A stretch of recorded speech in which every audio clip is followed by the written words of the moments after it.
Your love has never changed. You remain the same. Alléluia, alléluia. Amen. Bien-aimé, que le Seigneur te bénisse. Que la grâce du Seigneur soit sur toi. Moi, je sais que pendant ces moments dans la présence de Dieu, il a accompli des merveilles pour notre vie. Nous servons un Dieu qui change la vie des hommes. La Bible dit, lorsqu'on tourne vers lui le regard, les visages rayonnent de joie. Bien-aimé, je suis convaincu que le Seigneur a fait quelque chose de nouveau dans ta vie.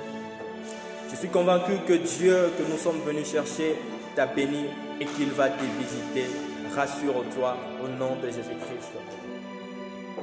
Bien-aimé, nous allons maintenant passer au moment de la parole. Le Seigneur veut nous édifier aujourd'hui par un thème qui est très important, que nous allons partager. Le thème que nous allons partager aujourd'hui s'intitule « Invoque-moi au jour de la détresse, je te délivrerai et tu me glorifieras ». Que la grâce du Seigneur soit sur toi, que Dieu te bénisse encore une fois de plus. Ferme tes yeux là où tu es. Nous allons prier pour les instants de la parole, afin que la grâce du Seigneur soit sur nous. Il a dit, ils seront tous enseignés des dieux. Depuis toujours, Dieu n'a jamais permis à un homme de pouvoir parler à son peuple. Voilà pourquoi il dit, ils seront tous enseignés des dieux. Tu vas prier, demander à Dieu de pouvoir te communiquer sa pensée. Que le Seigneur puisse t'exhorter, que le Seigneur puisse t'enseigner, que le Seigneur puisse te montrer la voie à suivre, que cette parole puisse te relever, te consoler, te bénir. Prions au nom de Jésus-Christ de Nazareth. Seigneur Jésus, je recommande ces instants de la parole entre toi, entre ta main, éternel Dieu, je recommande ces instants où nous voulons nous exhorter, éternel Dieu, dans ta présence, éternel Dieu des armées. Viens nous enseigner, Père. Il est écrit, ils seront tous enseignés des dieux. Nous recommandons ces instants entre ta main puissante, éternel Dieu des armées. Viens nous prêcher, viens nous exhorter, viens nous montrer la voie à suivre, viens nous relever, éternel Dieu des armées. Entre ta main, je me recommande, éternel Dieu des armées, que je sois un simple instrument, éternel Dieu. Je me rabats à la poussière, éternel Dieu. Croisse maintenant pour pouvoir parler à ton peuple, par le nom puissant de Jésus-Christ de Nazareth. Tes serviteurs que nous sommes, éternel Dieu, nous t'écoutons. Daigne maintenant pour nous communiquer ta pensée, pour nous édifier, au nom de Jésus-Christ. Tu es Dieu, tu ne changes pas. À ton nom, Seigneur, nous avons prié, au nom de Jésus-Christ. Amen. Bien-aimé, que Dieu te bénisse. Nous allons passer à la lecture de la parole de Dieu. Nous allons ouvrir nos Bibles. Notre thème, nous l'avons tiré dans les livres de Psaumes. Psaume chapitre 50, verset 15. C'est là que nous avons tiré le thème que le Seigneur nous a inspiré à parler aujourd'hui. Et très rapidement, nous allons les lire aussi. La Bible dit ceci. Je lis Psaume 50, verset 15. Et invoque-moi au jour de la détresse, je te délivrerai et tu me glorifieras. Nous allons dans les livres de Jacques des Apôtres, Jacques chapitre 5, verset 13. Nous lisons au nom de Jésus-Christ. Quelqu'un parmi vous est-il dans la souffrance, qui le prie? Quelqu'un est-il dans la joie, qui le chante des cantiques? Que le Seigneur te bénisse. Le reste des Écritures, nous allons les donner au fur et à mesure, nous allons évoluer avec cet enseignement. Que la grâce du Seigneur soit sur toi. Bien-aimé, ne sois pas un auditeur oublié. Le but de la parole de Dieu, c'est que nous puissions le pratiquer afin que nous soyons bénis.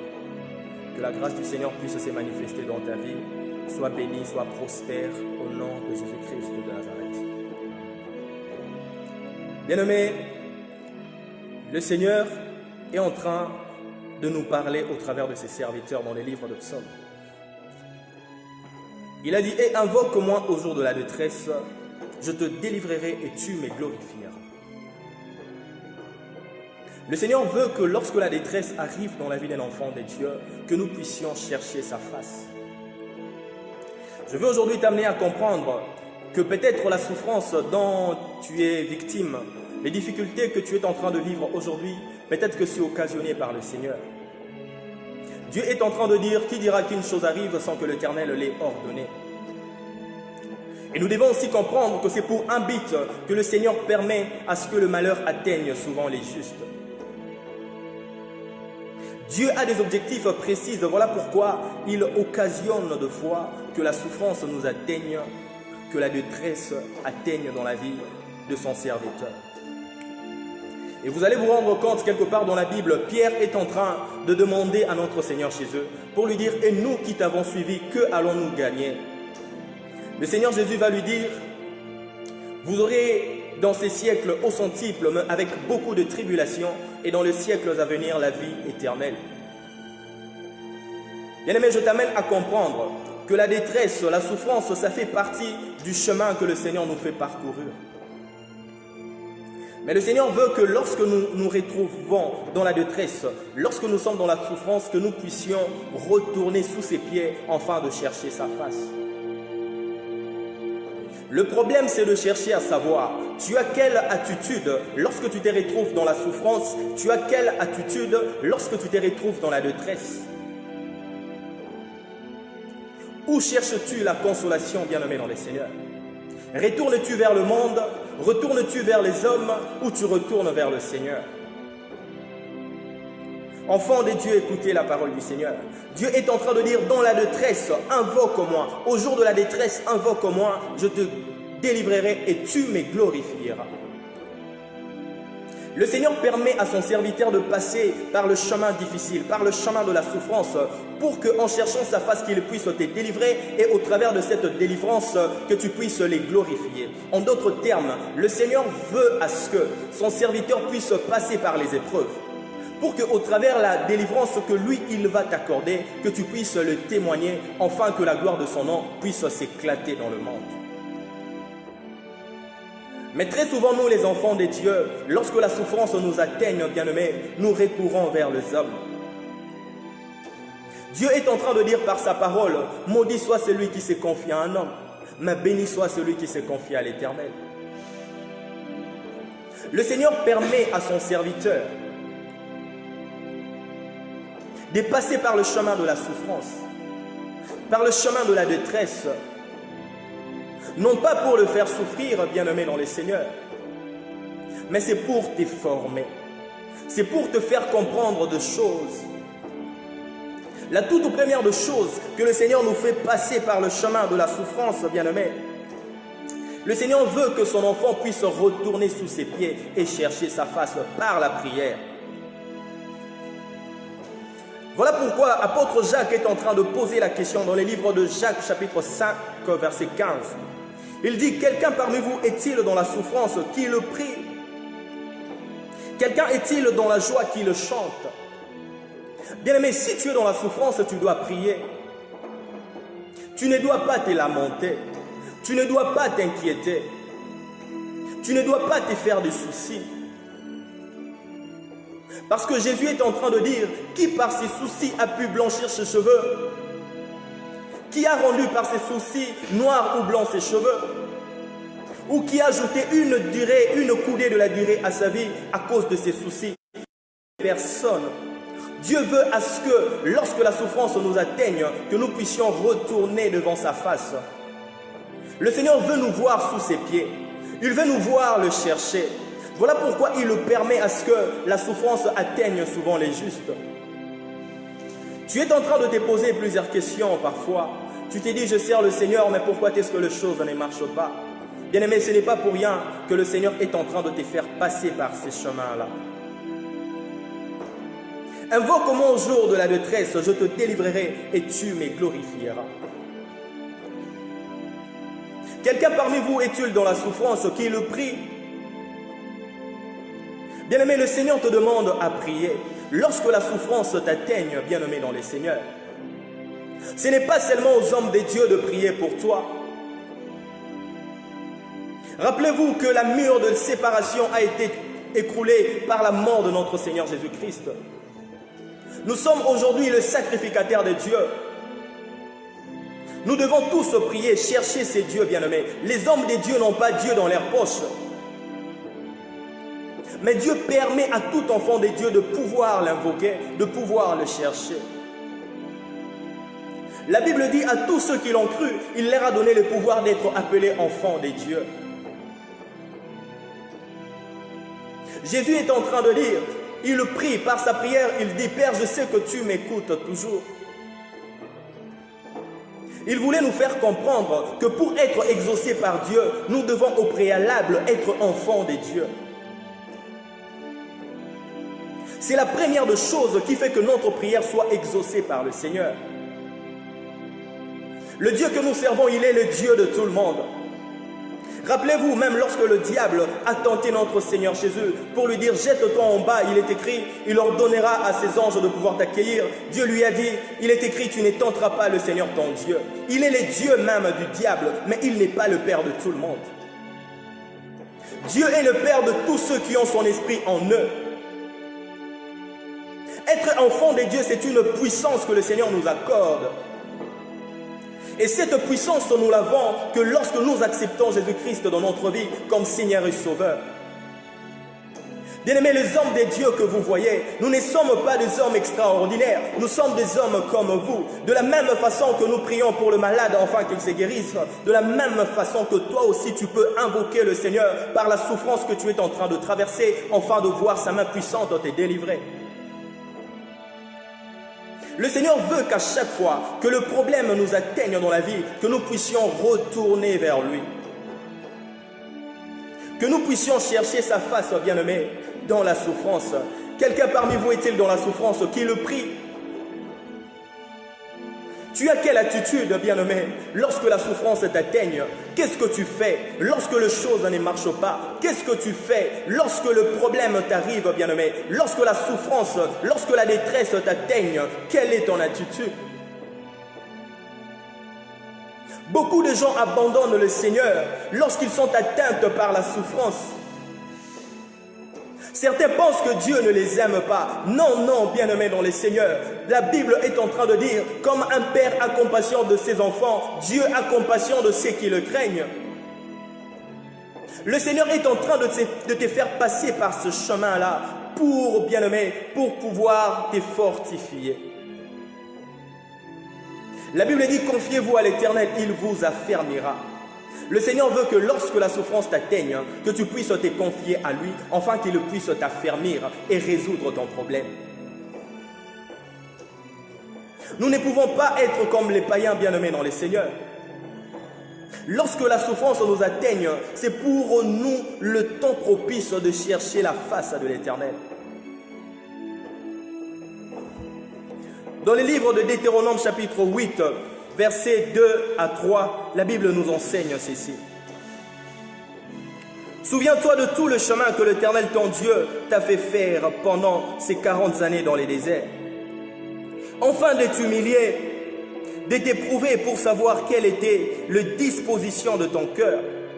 Et si tu garderais ou non ses commandements.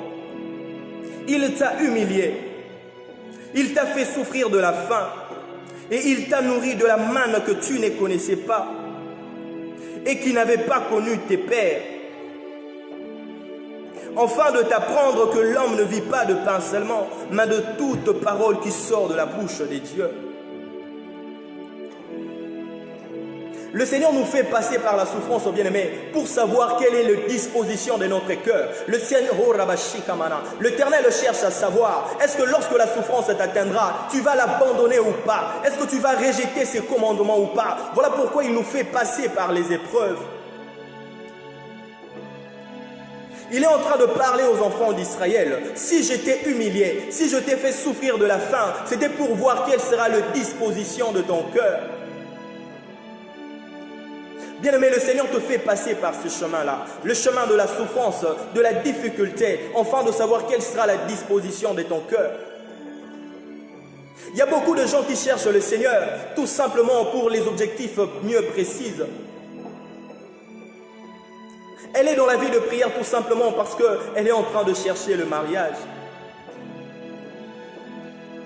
Tu es dans la vie de prière tout simplement parce que tu es en train de chercher un travail. Le Seigneur nous fait passer par les épreuves pour savoir quelle est la disposition de nos cœurs. Est-ce que nous allons l'abandonner à cause de la souffrance ou nous allons persévérer jusqu'à la fin? Oh bien-aimé, toi qui es en train de me suivre, je suis en train de te dire, même si la souffrance t'arrive, bien-aimé, tu dois persévérer. La Bible est en train de nous dire que celui qui persévérera jusqu'à la fin, il sera sauvé. bien-aimés dans les seigneurs, nous devons persévérer. Le chemin que tu es en train de traverser, c'est le Seigneur qui est en train de t'emmener par ce chemin-là. Il dit aux enfants d'Israël, je t'ai fait passer par les déserts. Rappelez-vous qu'il y avait d'autres chemins, que le Seigneur pouvait amener ses serviteurs jusqu'à la terre promise. Mais il a voulu à ce que son peuple puisse passer par le chemin du désert. Pourquoi? Pour savoir quelle sera la disposition de son cœur. Bien aimé, la toute première de choses que le Seigneur nous fait passer par les épreuves, il veut voir la disposition de nos cœurs. Est-ce que nous allons garder ses commandements ou pas?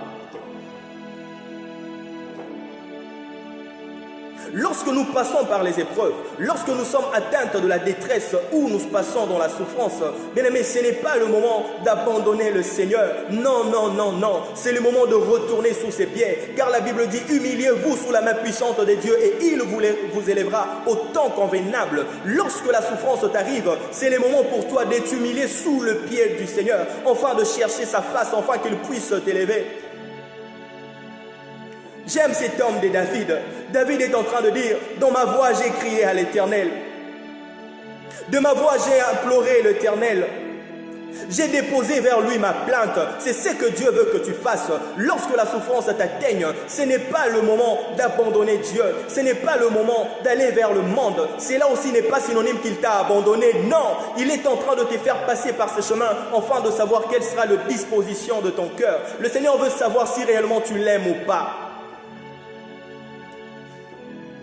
Voilà pourquoi Paul est en train de dire, j'ai appris à servir Dieu dans le froid, dans la souffrance, dans la malheur, dans toutes circonstances de vie. Il savait s'accommoder pour être agréable à Dieu.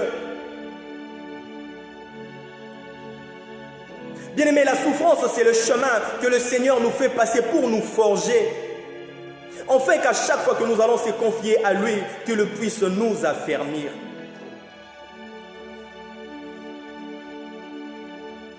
Bien-aimé, ce n'est pas le moment de relâcher, non. Peut-être que tu avais pris déjà cette décision que d'abandonner le Seigneur. Pourquoi? Parce que la souffrance est tellement immense. Mais moi, je te dis aujourd'hui, le Seigneur m'envoie pour te dire, il est en train de te faire passer par ce chemin pour comprendre quelle sera la disposition de ton cœur. Il veut t'humilier, il veut te faire souffrir de la faim, il veut te faire souffrir de la pauvreté, afin de savoir quelle est la disposition de ton cœur. Est-ce que tu vas l'abandonner à cause de cette souffrance ou pas? Est-ce que tu vas persévérer ou pas? Laisse-moi te dire, bien-aimé, si tu persévères jusqu'à la fin, tu seras sauvé. Si tu persévères jusqu'à la fin, le Seigneur va t'élever. Bien-aimé, dans la souffrance, c'est le moment propice pour chercher le Seigneur. Et dans les livres de 2 Rois, chapitre 20, là la Bible est en train de nous parler d'une personne que j'aime beaucoup, le roi Ézéchias. Un jour aussi, Ézéchias s'est retrouvé dans la souffrance. Mais quelle était l'attitude du roi Ézéchias? La Bible dit, le roi Ézéchias tomba malade. Et pendant sa maladie, le prophète Ésaïe est venu lui dire, donne des ordres à ta maison parce que cette maladie, tu ne guériras pas. Tu mourras de cette maladie. Ézéchias est tombé dans la détresse, dans la souffrance. Oh bien-aimé, toi qui es en train de souffrir, je suis là pour te dire que tu n'es pas la première personne à souffrir. Ceux qui ont servi Dieu avant toi ont aussi passé par ces chemins-là. Mais quelle était leur fin, bien-aimé? La Bible a été faite pour nous enseigner, pour nous exhorter, pour nous apprendre comment s'en sortir dans toutes circonstances de la vie. Un enfant de Dieu, c'est celui qui sait s'accommoder à toutes circonstances de la vie pour être agréable à Dieu. Qu'est-ce qui nous séparera de l'amour de Dieu? Paul est en train de poser la question, qu'est-ce qui nous séparera de l'amour de Dieu? Est-ce que c'est la faim? Est-ce que c'est la pauvreté? Est-ce que c'est la bassesse? Il a dit même les anges ne pourront pas nous séparer de l'amour de Dieu. Bien-aimé, est-ce que tu aimes ces dieux-là? Tu as pris la décision de ne plus prier tout simplement par manque d'un mariage. Tu as pris la décision de ne plus prier tout simplement parce qu'on t'a licencié de travail que tu faisais. Bien-aimé, le souffle de vie que tu as n'est pas plus que le vêtement, n'est pas plus que le travail. N'est-ce pas que la Bible dit pour tous ceux qui respirent, il y a encore de l'espoir? Mais pourquoi est-ce que tu es en train de perdre espoir, bien-aimé dans les seigneurs? La souffrance ne vient pas pour que nous puissions nous séparer des dieux. Non. Qui est dans la souffrance? La Bible nous dit que c'est lui qui est dans la souffrance, qui le prie, qu'il cherche la face du Seigneur. C'est ça l'attitude du roi Ézéchias. Le prophète Ésaïe est venu lui dire, donne des ordres à ta maison, parce que de cette maladie tu ne vivras pas, tu mourras. Le prophète Ésaïe est parti, Ézéchias est resté. Oh, j'aime l'attitude de cet homme. Ézéchias connaissait la parole du Seigneur. Rappelez-vous, la Bible est en train de dire qu'il a servi Dieu comme son père David. La Bible dit David était l'homme selon le cœur de Dieu. C'est que Ézéchias également était l'homme selon le cœur du Seigneur. Mais malgré son intégrité, malgré qu'il était un serviteur de l'Éternel, mais Dieu a permis qu'il soit atteint d'une maladie qui pouvait lui amener à la mort. La Bible témoigne que le roi Ézéchias craignait Dieu. Il marchait dans la sanctification, dans la crainte et dans l'obéissance. Il servait le Seigneur dans toute intégrité. Mais un jour, le malheur lui est atteint. Quelle était son attitude?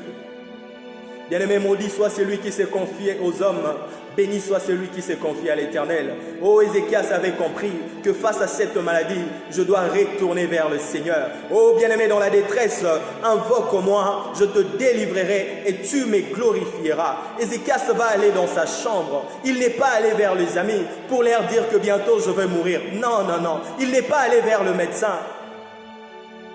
Ézéchias va s'enfermer dans la chambre pour prier le Seigneur. La détresse lui est parvenue et voilà l'attitude d'un enfant de Dieu. C'est ce que nous devons faire lorsque la détresse nous atteigne. Nous devons revenir sous les pieds de Dieu pour chercher sa face, afin qu'il puisse nous délivrer et que nous puissions les glorifier.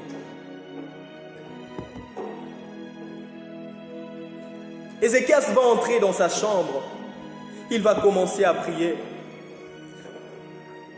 Bien-aimé, on lui avait dit qu'il mourra et qu'il ne vivra plus. À cause de la maladie qu'il était en train de vivre. Ézéchias s'est dit de chercher la face de l'Éternel.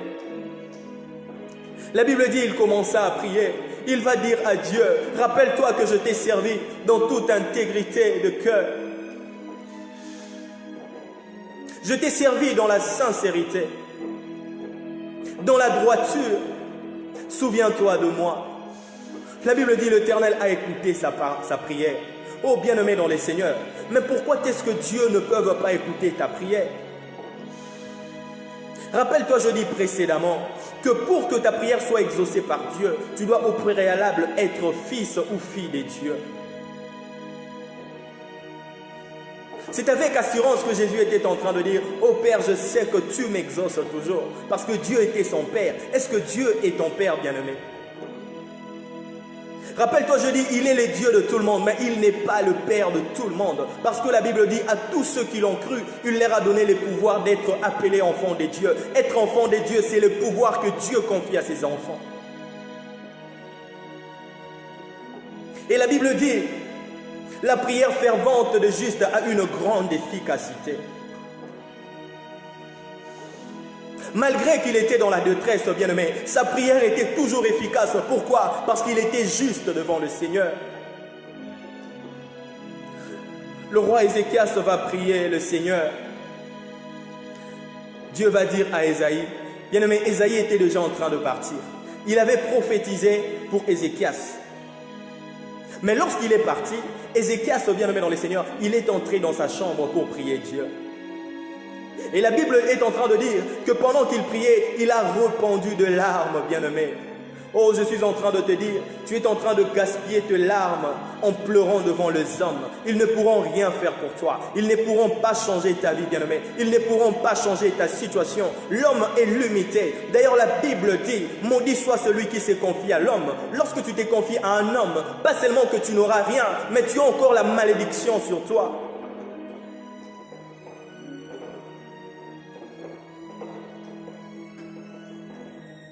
Ézéchias n'a pas gaspillé ses larmes pour aller parler avec sa femme pour chercher la consolation. Bien-aimé, l'homme n'est pas à mesure de te sauver si l'Éternel ne te sauve pas. Il est le seul qui peut nous sauver. Voilà pourquoi nous devons, dans chaque circonstance de la vie, même lorsque les choses ne marchent pas, nous devons retourner vers le Seigneur. Ne soyons pas de chrétiens tout seulement parce que nous avons mangé et nous nous sommes bien vêtus. Non. Ne soyons pas seulement de chrétiens parce que nous roulons carrosse. Non, bien-aimés, nous devons être chrétiens dans toutes circonstances de vie, dans tout mode de vie, dans la bassesse, même dans les hauteurs. Nous devons rester serviteurs de Dieu. Dans le malheur comme dans la souffrance, nous sommes de chrétiens jusqu'à la mort. Et rien ne nous séparera de l'amour de Dieu manifesté par Jésus-Christ, notre Sauveur.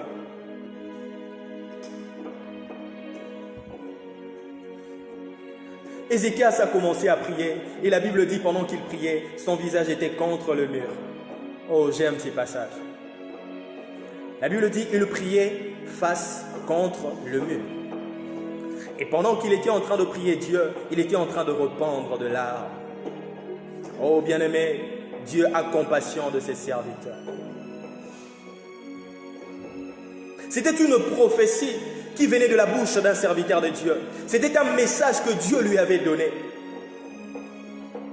Dieu a envoyé Ésaïe pour dire au roi Ézéchias que de cette maladie qu'il allait mourir. Mais la Bible dit, lorsqu'on tourne le regard vers le Seigneur, le visage rayonne de joie. Oh bien-aimé, Dieu est capable de changer la malédiction en bénédiction. Il est capable de changer la mort à la vie. Il est capable de ramener à la vie même ceux qui sont déjà morts, bien-aimés. Oh, j'aime ces dieux. Ézéchias a prié, le visage contre le mur. Il répandait de larmes devant Dieu. Il dit, oh Dieu, souviens-toi de moi. Écoute, bien-aimé, le visage contre le mur, il voulait parler à Dieu. Il voulait parler à Dieu, lui donner un message très important.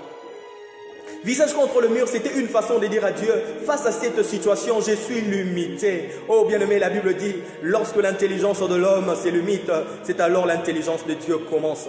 Il voulait démontrer à Dieu, face à cette situation, je suis limité et que tu es le seul à me faire sortir de cette situation. Oh bien-aimé, nous servons un Dieu qui fraye le chemin là où il n'y en avait pas. Il est celui qui avait tracé le chemin même dans les eaux. Dieu est capable de changer même la situation que tu es en train de traverser. Les gens sont en train de dire, qui vont nous secourir pendant ces temps de confinement où la pandémie des coronavirus est en train de faire rage dans le monde. Moi, je suis là pour te dire, et tant que la bouche des dieux, je suis un serviteur établi par le Seigneur, je te dis, ce qui est impossible pour les hommes est possible pour notre Dieu. Nous servons un Dieu des possibilités, un Dieu capable.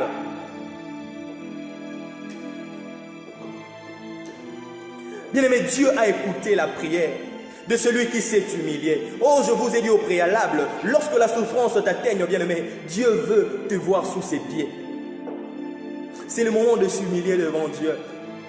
Et l'humilité, bien-aimé, c'est ça le secret même de l'élévation. La Bible dit, humiliez-vous sous la main puissante de Dieu et il vous élèvera au temps convenable. Alléluia. Lorsque la souffrance t'atteigne, c'est le moment propice, bien-aimé, pour retourner sous les pieds de notre Seigneur. Ézéchias avait compris que la souffrance ne séparera pas de l'amour de Dieu. Pendant que la souffrance est venue, il va rentrer dans sa chambre pour chercher la face de Dieu. Il s'est enfermé dans la chambre parce qu'il le savait, face à cette situation, l'homme était incapable d'y remédier. Bien-aimé, face à ton problème, même ton mari est incapable d'y remédier, mais Dieu est capable.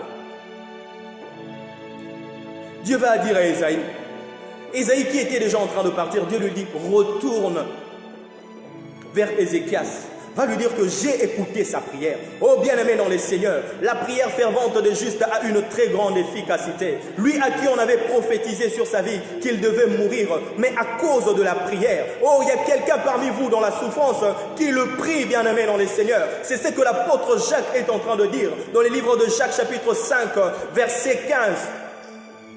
Verset 13, pardon. Quelqu'un est-il dans la souffrance qui le prie? Mais qu'est-ce que tu fais dans la souffrance? C'est à tout le monde que tu pars parler. Moi, je souffre Bien-aimés, ils ne pourront rien faire pour toi. Les enfants de Dieu, écoutez-moi. Nous ne dépendons pas des hommes. Les hommes sont en train de dire que l'économie mondiale a bougé. Nous ne dépendons pas de ça, ni du système macroéconomique. La Bible dit les justes vivront par la foi. J'aime notre Dieu. Bien-aimé, Isaïe est revenu parce que Dieu a écouté la prière de son serviteur. Isaïe est venu pour dire à Ézéchias, Dieu m'a demandé de revenir pour te dire que tu ne mourras plus de cette maladie, mais tu vivras. Bien-aimé, je suis là pour te dire, le problème que tu es en train de traverser, ce n'est pas pour te tuer, mais c'est pour faire éclater la gloire de notre Seigneur Jésus. Lorsque la souffrance t'arrive, bien-aimé, c'est le moment propice pour toi de retourner sous les pieds de notre Seigneur Jésus, car il est le seul qui peut donner la solution à tes problèmes. Ésaïe va dire à Ézéchias, tu ne mourras plus de cette maladie. Ézéchias va dire maintenant, va poser une question. Mais comment est-ce que je saurai que l'Éternel va certainement me guérir de cette maladie? Ésaïe va lui dire, Dieu va faire reculer l'ombre de 10 degrés.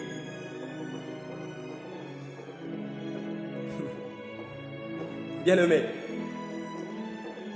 nous servons un Dieu des possibilités. Bien-aimé, un nombre, c'est lorsque la lumière est interceptée par un corps. C'est pour dire, par exemple, il y a le soleil, il y a un immeuble, et cet immeuble empêche le soleil de se répandre partout. Et le reflet de cet immeuble, on appelle ça de l'ombre. Mais écoute ce que Dieu va faire. Ézéchias va demander, comment reconnaîtrai-je que le Seigneur m'a certainement guéri? Ésaïe va lui dire, l'ombre va reculer de 10 degrés. Oh bien-aimé dans les seigneurs, chose impossible. Comment expliquer un édifice qui est statique, mais son ombre va pouvoir reculer de 10 degrés? Oh bien-aimé dans les seigneurs, ce qui est impossible pour les hommes est possible pour Dieu. La main de Dieu est capable de toucher là où la main des hommes ne peuvent pas. La main de Dieu est capable de toucher même les ombres qui sont invisibles pour les hommes. La main puissante de Dieu est capable de faire reculer même les montagnes qui s'est imposée devant toi. La Bible dit ceci, la montagne qui est-tu devant Zorobabel, tu seras aplani. Jésus va affirmer encore pour dire, si vous avez de la foi, comme une graine de sénévé, vous direz à cette montagne, déracine-toi d'ici et jette-toi dans la mer. Vous direz au sycomore, déracine-toi et jette-toi dans la mer et il vous obéirait. Bien-aimé, rien n'est impossible à Dieu et rien n'est impossible à celui qui croit à Dieu. Jésus-Christ de Nazareth, notre Sauveur.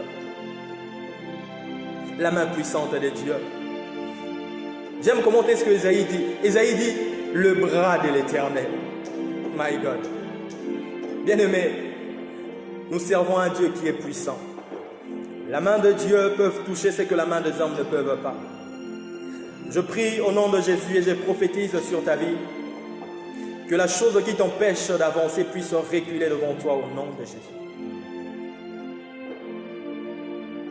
Bien-aimé, Dieu a fait l'impossible pour la vie d'Ézéchias. Ézéchias va maintenant célébrer le Seigneur. Les gens vont venir de partout pour voir quelqu'un qui était très malade être guéri. Oh bien-aimé, cette situation, c'est pour faire éclater la gloire de notre Seigneur Jésus. C'est pour le témoignage que le Seigneur nous fait passer par le chemin de la souffrance. Il veut qu'au travers de la guérison, que tu puisses le témoigner, que tu puisses le célébrer. Rappelez-vous que dans les livres de Pierre, Pierre est en train de dire que même les anges regardent avec admiration pour voir le merveille que Dieu est en train d'accomplir dans l'Église.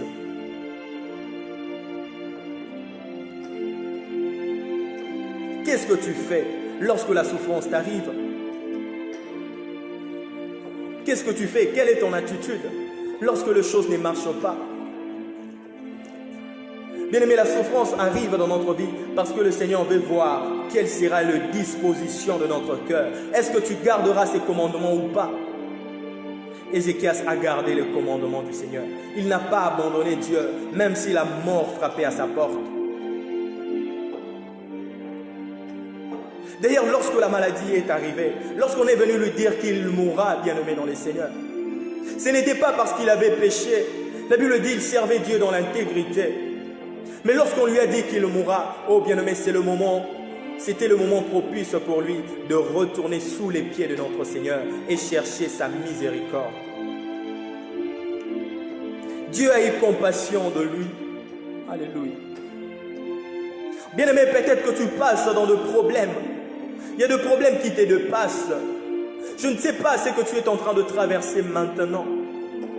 Mais je suis là pour te dire, qui dira qu'une chose arrive sans que l'Éternel l'ait ordonné? Le Seigneur n'a pas occasionné cela pour que tu puisses l'abandonner. Non, non, non. Il veut par contre que tu puisses chercher sa délivrance. Il veut que tu puisses l'invoquer, que tu reconnaisses qu'il est un Dieu puissant, capable de changer même cette situation. N'est-ce pas que la Bible dit de la poussière, il retire le pauvre, du fumier les indigents, pour le faire asseoir avec le grand. Bien-aimés frères et sœurs, quelle est ton attitude? Tu te confies vers les hommes ou tu te confies vers Dieu lorsque le problème t'arrive?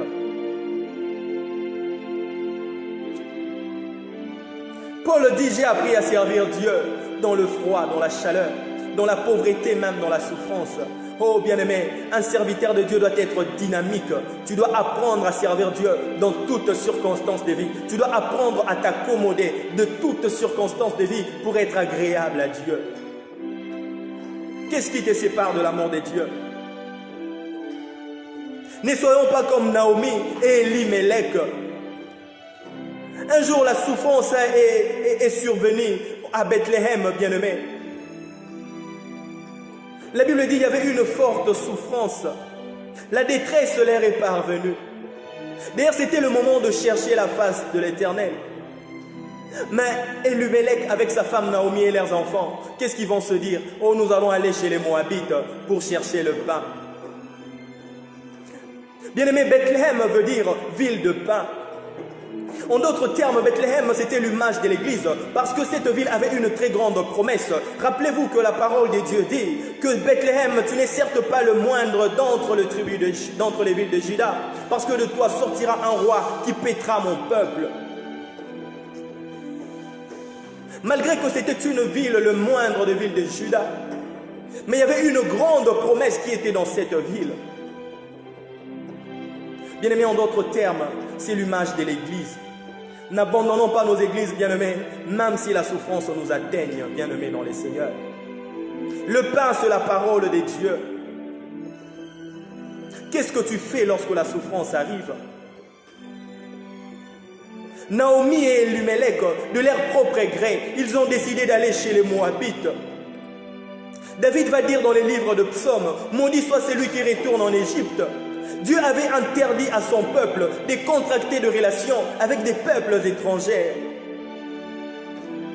Naomi, au lieu de consulter le Seigneur, parce qu'ils étaient dans la souffrance, au lieu d'invoquer le Seigneur au jour de la détresse, mais ils décidèrent d'aller chez les Moabites. En allant là-bas, bien-aimés, qu'est-ce qui s'est passé? La Bible est en train de dire, lorsqu'ils sont allés, son mari Elimelech mourra. Et ses deux fils vont mourir. Naomi est restée seule. Cependant, elle était allée à cause de la faim. Il y avait une forte famine et elle a décidé d'aller chez les Moabites pour chercher le pain. My God. La Bible dit, n'abandonnons pas nos assemblées, comme cela est la coutume de plusieurs. Bien-aimé, je suis en train de te dire, même dans la souffrance, continue à servir l'Éternel. Ne te détache pas de Bethléem, ne te détache pas de l'Église, bien-aimé. Continue à servir Dieu, persévère, bien-aimé, dans le Seigneur. En quittant Bethléem, Naomi avec sa famille sont sortis de la couverture de la protection de Dieu. Ils sont devenus vulnérables. Tout simplement à cause de la nourriture. Ils ont abandonné la ville de pain. Ils ont abandonné Bethléem, une ville qui avait une si grande promesse, bien-aimé. Bien-aimé, il est probable que tu puisses avoir de grandes promesses et passer dans la souffrance. Il est probable que tu puisses avoir de grandes promesses et passer dans les temps de détresse. C'est Dieu qui permet tout cela. Il veut que tu puisses les chercher dans la détresse. Le malheur atteint souvent les justes, mais l'Éternel en délivre toujours. Naomi va partir chez les Moabites. Oh, en arrivant là-bas, bien-aimé, son mari Elimelech va mourir. Oh my God. Comment t'expliquer? C'est très capital. Naomi va perdre son mari et les enfants. Bien-aimé, Naomi n'avait pas compris que vaut mieux manger de l'herbe là où règne la paix. Alléluia. Vaut mieux manger de l'herbe, bien-aimé, là où règne la paix, que manger de bœufs graissés là où il n'y a pas la paix. Alléluia. Que manger de bœufs, de la graisse, là où il y a la détresse et la tristesse. Alléluia. Bien-aimé, mieux vaut vivre dans la paix que de l'or et de l'argent. Naomi n'avait pas compris que le souffle de vie qu'elle avait, elle avec sa famille, était une grande bénédiction. Bien-aimé, le souffle de vie est une bénédiction.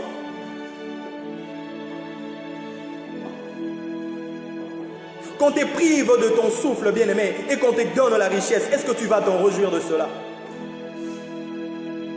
Lorsque déjà tu te réveilles chaque matin, c'est parce que Dieu a renouvelé sa bonté dans ta vie. Tu dois le bénir, tu dois le glorifier pour le souffle de vie que tu as eu.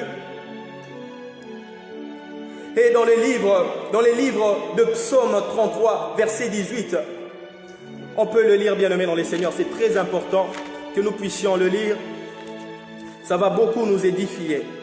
Nous avons dit dans les livres de Psaume, chapitre 33, verset 18. Nous lisons au nom de Jésus, 18 à 19.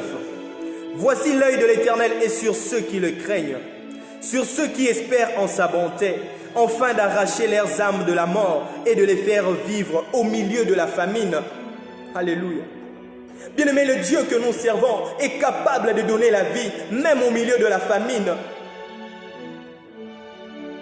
Naomi a quitté Bethléem pour aller chez les Moabites, pour chercher de quoi manger, de quoi se vêtir, bien-aimé dans les Seigneurs. Or, qu'en quittant Bethléem, elle est sortie de la protection des dieux. Or, la Bible dit, le diable est en train de camper autour de nous comme un lion cherchant qui dévorer. En quittant Bethléem, elle est sortie de la protection divine.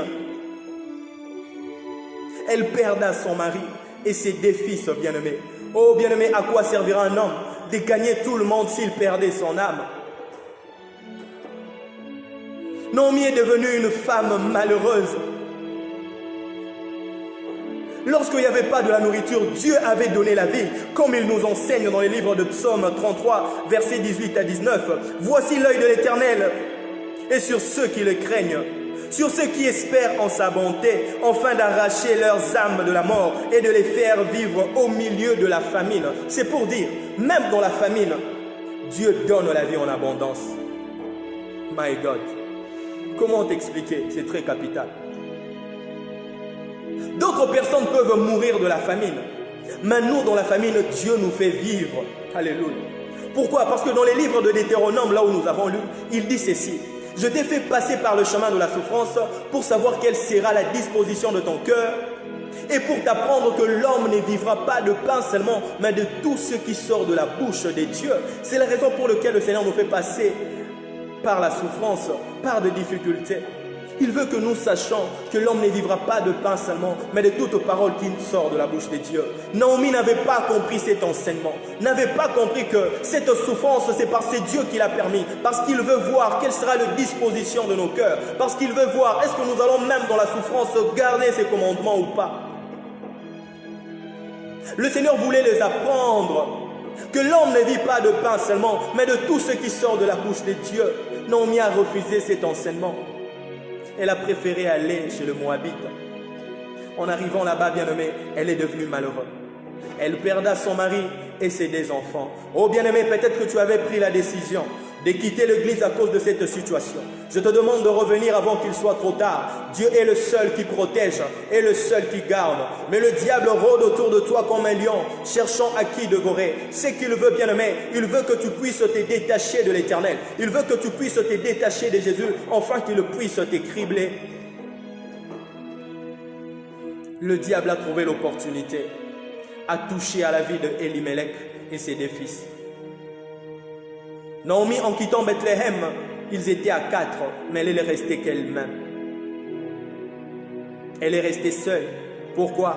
Parce qu'elle n'avait pas compris la raison pour laquelle le Seigneur nous fait passer par la souffrance. Bien-aimé, je veux que tu comprennes la raison pour laquelle le Seigneur nous fait passer par la souffrance. La toute première de choses, il veut nous enseigner à revenir sous ses pieds, à les chercher dans la prière. La deuxième, il veut voir quelle sera la disposition de notre cœur. Est-ce que nous allons l'abandonner ou pas? Et la troisième, il veut nous apprendre que l'homme ne vit pas de pain seulement, mais de tout ce qui sort de la bouche des dieux.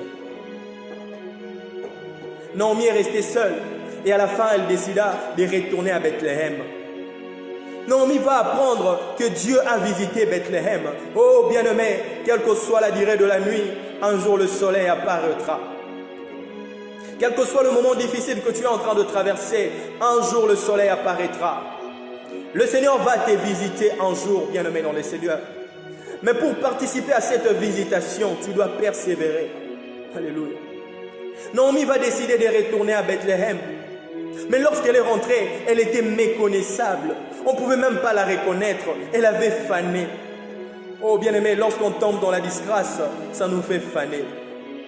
Mais la grâce de Dieu est une huile qui nous rajeunit. Elle qui était allée dans un pays où il y avait beaucoup de richesses, où les gens mangeaient bien. Mais à son retour, elle avait vieilli, que les gens n'arrivaient pas à les reconnaître.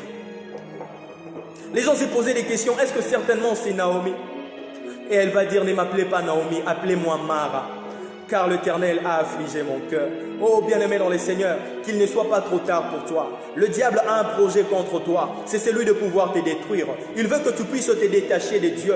Or Dieu permet que tu passes dans cette situation, non pas pour que tu te perds, mais pour que tu retournes sous ses pieds et de chercher sa face. Mais le diable veut te faire comprendre que lorsque tu iras dans le monde, tu auras un pain. Oh bien-aimé dans le Seigneur, tu n'auras un pain peut-être pour quelques jours, mais la vie est plus précieuse que le pain, que le vêtement. Bien-aimé, le souffle de vie que tu as est une bénédiction. Voilà pourquoi la Bible dit, un chien vivant vaut mieux qu'un lion mort. Bien-aimé, et à tous ceux qui vivent, il y a encore de l'espoir. Moi, j'ai confiance à ces dieux. Je sais que si tu persévères, Dieu va te faire du bien. Dieu va te bénir. Dieu va te rendre beaucoup de choses. Bien-aimé dans le Seigneur, c'est ce que le Seigneur m'avait mis à cœur pour